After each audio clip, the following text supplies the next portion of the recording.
তোকে ভাগ্য ভালো আছে না নাই? হ্যাঁ ভাগ্য ভালো আছে না নাই? বাসার দিকে যা।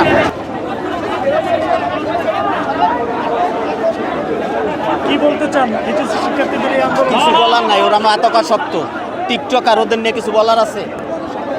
টিকটক আর না হইলে এরকম করে?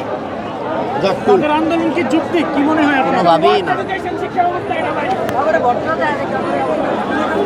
সবচেয়ে বাজে এডুকেশন ব্যবস্থা বাংলাদেশের।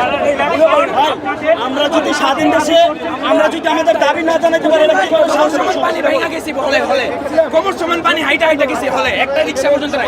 উনি এসির রুমে বসে আমাদের গল্প বুঝবে, উনি এসির রুমে বসে বুঝবে আমাদের কেমন লাগে। বৃষ্টির মধ্যে ভিজে ভিজে 3 ঘন্টা বসে রয়েছে। অসুস্থ হলে দাও না, অসুস্থ হলে একটা ওষুধ দিয়ে যায়। কালকে আমরা ওষুধ চাইছিলাম, আমি কালকে পরীক্ষার্থী ছিলাম। আমি গতকালকে স্যারকে বলছি, স্যার আমাকে একটা ওষুধ এনে দেন। কালকে এই মাথা সমান পানির ভিতর আমরা কলেজে গেছি, পরীক্ষা দিছি, তারা কোনো ঔষধের ব্যবস্থা করে নাই। কিসের জন্য? শিক্ষামন্ত্রী যদি আমাদের কষ্ট যদি না বুঝে, তাহলে সে শিক্ষামন্ত্রী হওয়ার যোগ্যতা কিভাবে রাখে? ভাই আপনারা একটা দেশের জনতা, একটা দেশের স্টুডেন্টরা ফার্মের মুরগি, একটা দেশের স্টুডেন্টরা ফার্মের মুরগি। হ্যাঁ, ওনার কি মাথায় বুদ্ধি আছে? একটা দেশের স্টুডেন্ট পরবর্তী প্রজন্মের ফার্মের মুরগি বলে। উনি শিক্ষামন্ত্রী হইতে পারে? উনি জোকার, উনি শিক্ষামন্ত্রী হওয়ার যোগ্যতা রাখে না। কিন্তু দেখেছিলেন এই জুলাই আন্দোলনে, কি জুলাই টাইমে আন্দোলন হয়েছে, উনি শিক্ষামন্ত্রী ভাই। আপনাদের কাছে প্রশ্ন